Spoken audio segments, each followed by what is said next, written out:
Hey, we'd like to take a minute to thank our sponsor, Isotope, makers of software and plugins for audio repair, mixing, and mastering. We use Isotope products here at the High Gain. It's an important part of how we've been able to bottle pure podcast gold week after week. And guess what? Isotope offers 1 free month of Music Production Suite Pro, which has all the tools you need to mix, master, and repair audio. Also, you can get 10% off all other software using the promo code FRET10. That's FRET10. All of this is at isotope.com, IZOTOPE.com.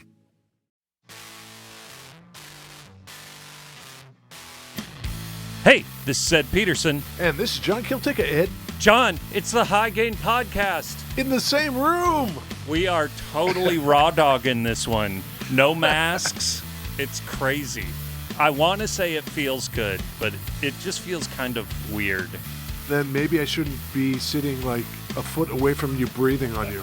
Exactly. I missed you, Ed. I am stoked to be back. Where are we, John? We are both in the same singular basement in beautiful West Seattle, Washington. I can see the guitar. A lot of times we start recording and I have no idea. I actually now can see a fucking weird, spiky, metally guitar.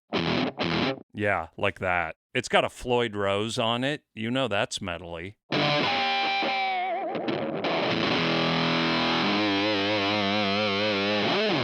Come on. Yeah, we're going down the black metal rat hole today, Ed. Oh, great. But you know what? What? We have a guide on this journey. Oh, a black metal guide? A black metal guide dude. Perfect. Yeah, we need to welcome to the show musician, Yes. artist, Yes. Chuck BB. Chuck. Hello, everyone. How was that intro? It was beautiful. I feel like I should have answered like, hello.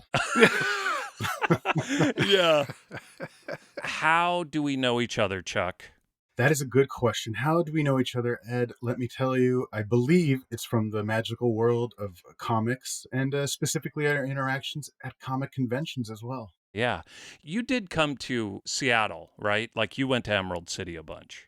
Yeah. Did Emerald City twice, maybe 3 times. Yeah, because I also did San Diego and WonderCon when it was in San Francisco. Yeah. Maybe at some of those I saw you too. That's very possible. I definitely did WonderCon in San Francisco. Yeah. It's all a blur. Also, it was a little while ago, too. Yeah. You have a book, Black Metal, that Rick Spears wrote and you did all the illustrations for. Lots of them. I love it. I actually have in my rock room a page from Black Metal framed. So when I play guitar, I've got black metal dudes staring at me. That's so awesome. I want a page from black metal. Well, I might know a guy. Oh. Who? Chuck, if our viewers want a page, are there any left? I have hundreds of pages left from that book because the book is over 400 pages long. So I've got tons of that stuff. I guess it'd be like asking me. Go to the old chuckbb.com or something like that and hit me up and see if there's anything you're looking for. I've got book 1 in front of me, and I see all these great pages, but they are not numbered, so if a person saw one that they liked... Describe it. Take a picture with your phone, maybe. Oh. Yeah. That's thinking, John. There you go. Yeah. Yeah. Written by Rick Spears, illustrated by Chuck BB, edited by my good friend Charlie Chu. Over at Oni Press. Oh my gosh. Oh boy, that guy, huh? Yeah, that's rock stars the whole way through.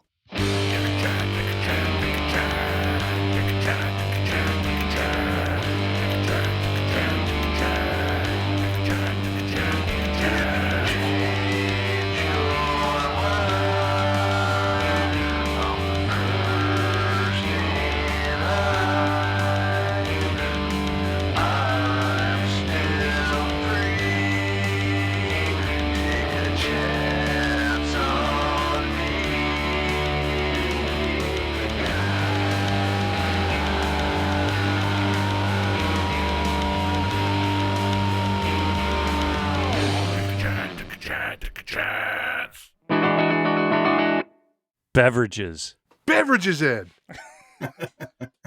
That, I think, was ABBA. Yes. That was ABBA. Who are geographically black metal. Ah. Maybe not proto black metal exactly. I disagree. Oh, okay. ABBA is about as black metal as it gets, Sure. I think. Yeah. Hey, Chuck, Yes. do you have a beverage? Do I have a beverage? The answer to your question is yes. If you'd like me to talk about it, I will. Do it. I'm on brand here. I have a beer from the brewery, True Brewing. That's TRVE. Ooh. Oh, cool. I believe they're based out of Denver, Colorado. My wife's sister mailed me these because when we were visiting her, we found this brewery and it was just like this cool little spot. I'm actually wearing the True Brewery hoodie right now. That was not part of my plan, but I'm in. Oh my God, their website rules. That that image. Is it pretty metally? Yeah. Yeah. There's a whole lot of like Death Angel guys and goats with pentagrams. Yeah. Lots of goats. I'm going to crack open this Bach. Do it. It's a Bach style lager. Okay. And here it goes. Oh, Oh, Bach metal. Oh, perfect. I'm going to have a sip now. Is it delicious? It's wonderful. it's just afternoon. I think it's the perfect time to be cracking that hair of the dog. That's right. Mm-hmm. For those who have not been following, Ed has joined the juicing community. Pretty heavy. Yes. And then his juicer broke, Right. so he had to get a new one. Yep. I got a new one. It's industrial. You can toss anything in this thing. It's all stainless steel with titanium blades for juicing. So I put in this 2 grapefruits, an apple, a pound of kale, A pound of kale. which is a lot of kale, Uh-huh. and a whole lime, just dropped it in. Like with the skin? Yeah. All right. And a big block of Cheese. ginger. Ginger. That's what John and I have. Wow. Okay, I'm going to try this bespoke juice. Yeah. It's pretty gingery and grapefruity. Yeah. I like it. I've been like ramping my ginger game up. You got to do it. That's my deal. Yeah. We both got a couple of black coffees as well. Ah, so you guys are looking to move some material. Yeah. Exactly. I even have a Good Belly probiotic drink again this week. We are all bevied up over here, Chuck. I have another beverage too. Oh, do you? What do you got? It's a Coke Zero. That's a weird combo. That is super metally. I wasn't drinking them at the same time. I have a vinyl in front of me here of Nosk of the Void. What's Nosk of the Void, Ed? That's the new Chuck BB released black metal album. Oh, yes. So, how long have you played guitar? I'd flirted with trying to make stuff before and I just never committed. I had this old guitar that I had since I was a teenager. I think I tried to be in like 2 bands and nothing really went anywhere. So I've never considered myself like a guitarist, but I'm becoming more and more of one the more I get into all this stuff, you know? It's all relatively new to me, in truth. So, on this album, how much of it is you? Is it all you? 100% me. The only other person to touch it was the mixer master fellow. Right. That's crazy. It is crazy. I don't know what I was thinking. I think that's amazing. When you were a kid, you played guitar. Did that kind of go hand in hand with drawing, or did those impulses start at different times, or what? Let's see. I was not a guitarist when I was a teenager. I was definitely an artist. I've been drawing stuff since I was a kid, and music's incredibly important to me. I just never quite understood how to make it. The guitar didn't like click with me, and I didn't have lessons. I didn't have, I think, what would have helped bring that out of me. I missed out on that, and I have great regrets about that. But looking at it now, I did approach making music much in the same way that I create art. I have a very visual way of thinking about it, and there's definitely a correlation there. Even in how you write the music, you mean? There's a visual element? I don't know. It's really hard to explain. Maybe I shouldn't have straight up said that, but maybe the way I think about art isn't always visual. A lot of times it's just thinking. I don't know. Ideas, not necessarily visuals, until I have an idea and I sort of want to execute upon it. If I had to guess, I would say you are probably not a gearhead. You're right. I'm learning more and more, but I probably could not tell you all the names of the parts of a guitar. Is there specific gear, though, you needed to have to get the sound? to fit where you wanted to be in the genre? I was looking to just kind of make as fucked up a sound as I could create. I needed a distortion pedal, and I'd played around with distortion pedals quite a bit, but I ended up grabbing the one from my teenage years, the old grunge pedal, Ah, and basically just twisting the stuff until I got it to sound as nasty as I wanted it to sound. So are you using an actual amp? No, I'm recording into a mixer. Yeah. And I think I have a pretty not great one too, but for black metal, maybe it's the right choice. Sometimes when I would record, I could hear like little buzzes and things like that. And I don't really know enough about the technical aspects of audio to fix that. I don't know. I think people have released full-blown albums using like GarageBand. Mm-hmm. And that's the thing. I couldn't tell. I wasn't sure if you had a Marshall cab and a couple of pedals or if you went straight into the board. I think amp modelers are getting to the point that they're so good. not to mention plugins in software and everything. I have several amps, and John and I both have a little Strymon Iridium. Basically, it's an amp simulator pedal. I rarely use my actual amp. By the way, how I achieved that awesome ABBA black metal tone. First, I turned on the 1981 DRV pedal. Okay. Then I turned on the Spaceman Sputnik 3 pedal. You're getting there. And then I turned on the Earthquaker Devices Life pedal. That'll do it. Yes.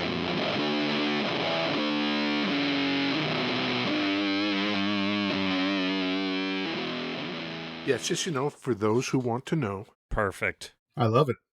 So I saw some images, and I think you recorded the whole thing on an Epiphone Les Paul.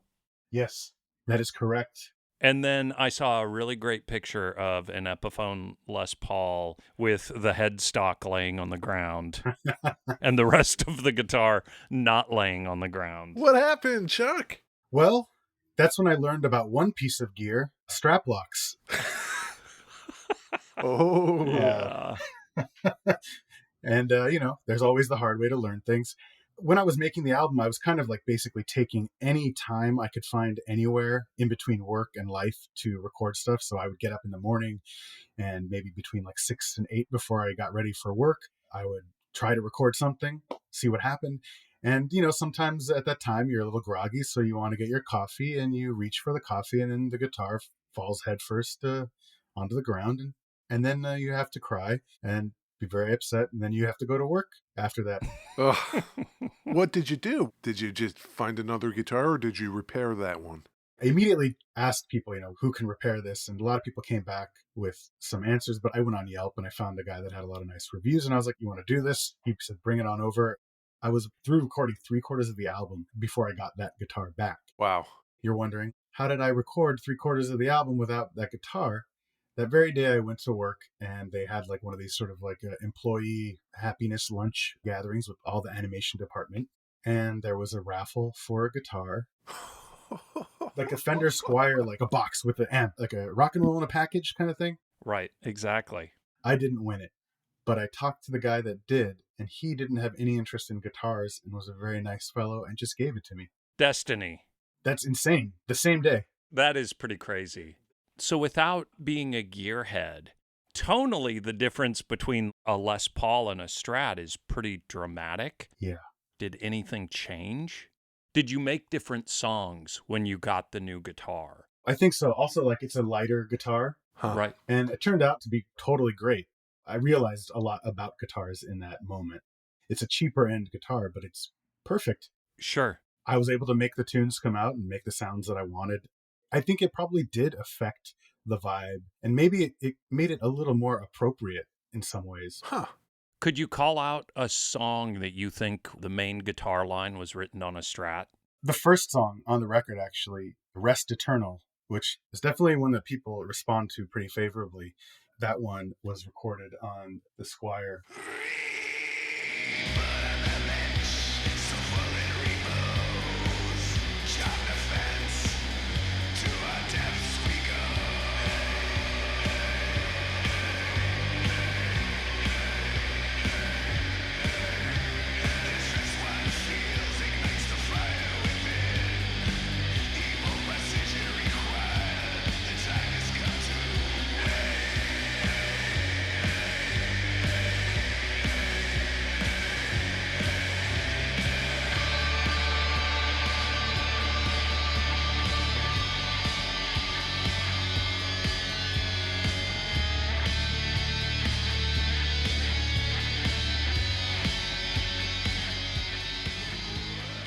Nosk of the Void. The name of it, it's dedicated to Hollow Knight, the video game, right? Yep. Yeah. The visual aesthetic of that game, the first time I saw it, was just like, holy shit. It is 100% my jam visually. Oh, yeah. This album is a tribute to Hollow Knight. That was a game that really blew me away. You know, it was made by a very small team. It shows that they just knew exactly the kind of thing they wanted to make. And it's just a beautiful piece of art. It's a challenging game. It's got a beautiful soundtrack. It's not metal at all. You know, it's very beautiful. I have a theory. Team Cherry is the company that makes Hollow Knight, and they are an Australian company. And I feel like this is all just a big long con for Chuck to move to Australia on Team Cherry's dime. Is this true or not? I wish. I haven't had any interaction with them at all. Oh, really? I tried to do like a cold email, but I don't know how that stuff works. So Sure. Chuck has been writing a strip for Decibel magazine for about 12 years or so, I guess. yes, sir. So anybody who reads that magazine about the metals is familiar with Chuck. Anybody that plays Hollow Knight is familiar from that end. So I'm wondering, the feedback you're getting on the album, where's it coming from? It's mostly from metal stuff. I've definitely had a few interactions with people that really loved Hollow Knight, so they checked it out and it just really clicked with them. I think there is like a Venn diagram of people who are cool with black metal and people that like Hollow Knight, and this is probably exactly for them. But I also wanted it, you know, to be its own thing. Decibel magazine, where I do the comic strip Stone Cold Lazy, I sent them a record. Not really sure if they would actually review it, and then they said they would, and then I got afraid. But then the review was pretty nice. I got 7 out of 10, which is pretty solid for a first-time effort. But the thing about black metal is it's not really something for everybody. It's rougher, lo-fi, nastier. There's controversy within it. Really? A little bit? Just a little bit. The most appealing part of black metal to me as a genre is probably the controversy. It's probably... Yeah. I don't know. I'm not totally true crime guy, but there's some stuff there. Yeah, that's so sensational. Yeah, Like, what? That's crazy. And then the dude blew his brains out and they put his photo on an album cover. right, And then you'd hear stories about, like, well, some of them were eating his brains. And right. probably not true, but No press is bad press, Chuck. That's that's right. You're going to learn that from being on this podcast. Yeah. John and I were kind of doing some deep divey research on black metal Yeah. and all the various subgenres. Yeah. You call Nosk atmospheric black metal in one of the interviews I read. Yeah.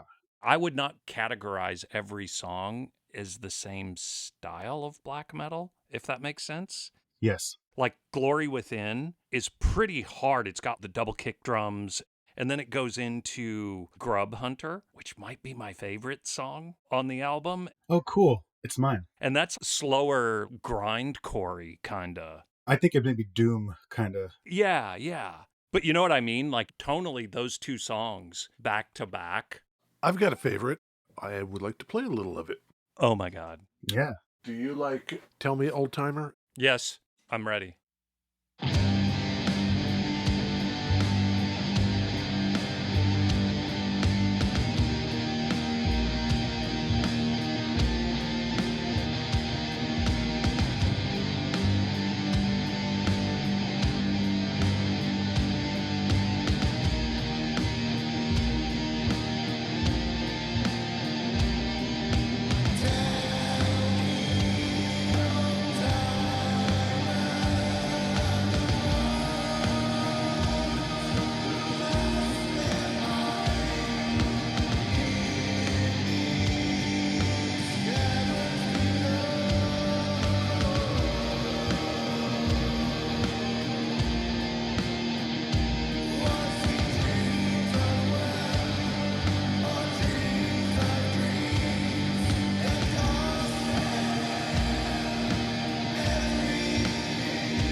I like that one. I wrote a note down as I was going through this a while back. The note I wrote down, whoa, there's actual singing on this. You are straight up singing. Yes, yeah. Is that a thing you did before as well, or? Yeah, I've never done it like for anything outside of karaoke and in my car. But out of all the musical elements, that is the one where I was like, I have the most confidence in. I think I can sing. Wow. I 100% was ready for the exact opposite answer, which is what it would be for me.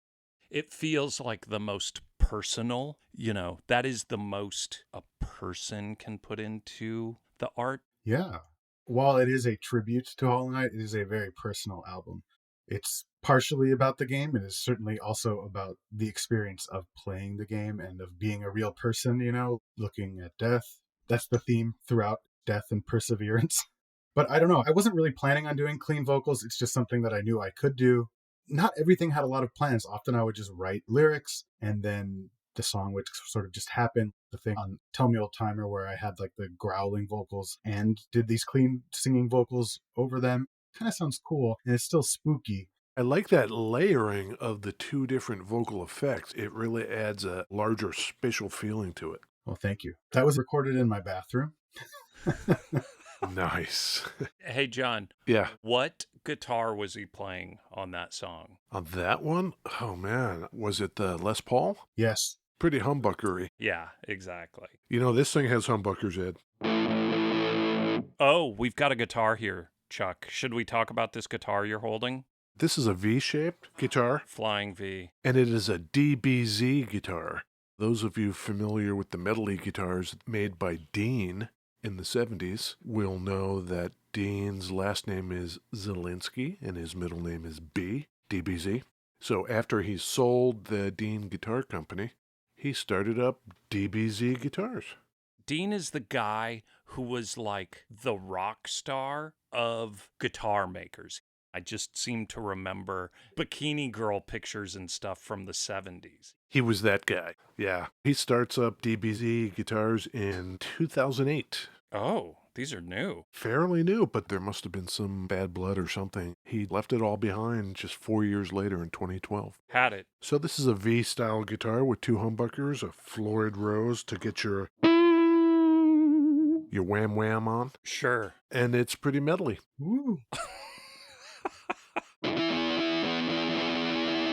What are the humbuckers? They are the DBZ bridge pickup and the DBZ neck pickup. Okay. Formulated by them. The model of this is the Cavallo or Cavallo. Apparently it means horse in Spanish. Oh, okay. That sounds right. Cool. There's a history of guitars named after horses. The Mustang. That's right. There's a car, the Pinto. There's a car, the Mustang. See, this is the kind of insightful shit you get from this podcast, Chuck. I'm listening. I'm taking it all in. Aren't you glad you're here? Yes, I am. Yeah. Those sounds too. Ooh.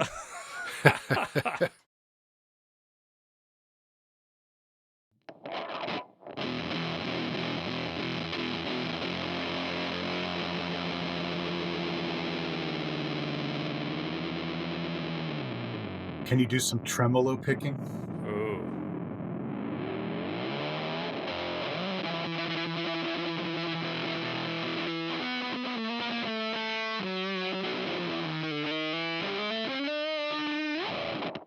Any plans, Chuck? Like, can you see yourself playing in support of this album? Oh, I don't know. I'd have to like trick people into doing it with me, I guess, live, or I'd do some weird one-man show. But I don't know if I can sing and play guitar and make all the things happen at the same time. I feel like I would be a much better front man than I would to be depended on to execute. Hey, laying down the tracks for this album, I couldn't quite tell. Is there any bass on it? There is no bass. No bass. The synth would provide some of that bass from time to time. Although I am looking at a bass guitar that I might try using in the future. But black metal is a music in which not having a bass is sometimes a thing. Really? Like there's bands with just no bass player? The fact that I did this album by myself isn't an anomaly within black metal. There's like a whole bunch of artists that are just kind of one-man bands. Huh. And so they're kind of just doing it however they can do it. There's often no guitars even. Yeah, I didn't feel like it needed that. And I didn't have a bass at the time. I had a synth. When is the golden era of black metal, would you say? Probably the stuff in the 90s, like in Norway, bands from Emperor to Burzum, all that stuff is probably like the most prized, the thing that's held up the highest on the altar. And, like that controversy that we spoke of, there's also now very much the opposite. There is a band coming from the Native American perspective. There's a lot of cool stuff happening right now. It's not like I'm part of some scene. I don't think a lot of these people are in any scene other than like whatever's online. Is it a genre that lends itself to more solitary online distribution? Possibly. The underground aspect is important, I think. This last year, how many people finished albums just solo? Mm-hmm. During COVID, guitar has exploded, and it's just people locked in rooms. Yeah. Let's go in our bathroom and record something. I wonder if that's a discovery that comes from the pandemic or something that people already realized about themselves and the pandemic gives the excuse. I always wanted to make an album, now I'm going to do it, or holy shit, I think I can make an album. I'm sure it's some of that. How much of yours was recorded pre-lockdown? I think I maybe just kind of was finishing up tracks at the beginning of lockdown. Okay. But I imagine a lot of people found some self-discovery in this time, I'm sure. Maybe not touring is what I'm hearing. Well, what about videos? You've got one video in support of this. Any plans for more? I'm already recording some new music. It's weird, you put all this energy into this thing, it's out. I did a lot of things wrong as far as like how you release an album or like how you do promotion for an album. But I also grew a lot, and so I'm just kind of like ready to do the next thing, The Rest Eternal video. I saw your photo of the behind the scenes where it's just one of those little video game cabinets, but it's like 2 inches tall. I had no idea. Yeah, well, we filmed it over like a black tarp. Forced my wife to be my camera woman, It was a hell of a day, but we got it done. All recorded in a day. One afternoon for like my face close-ups, and then the other stuff was another day. A lot of sweating for me, mostly. Sure. I wonder, do you listen to any non-black metal, and when you do, what is it? Yeah, I listen to a lot of not black metal. In fact, I kind of made it a point when I was recording this album and writing it to not listen to black metal, mostly. Really? Yeah. I mean, I'd listened to so much for so long that it was already like in my bloods. Got into Yes quite a bit. Huh. Whoa. Wow. Prague. I feel like my record's a little proggy. Sure. Anything from that to like Springsteen, it's all good.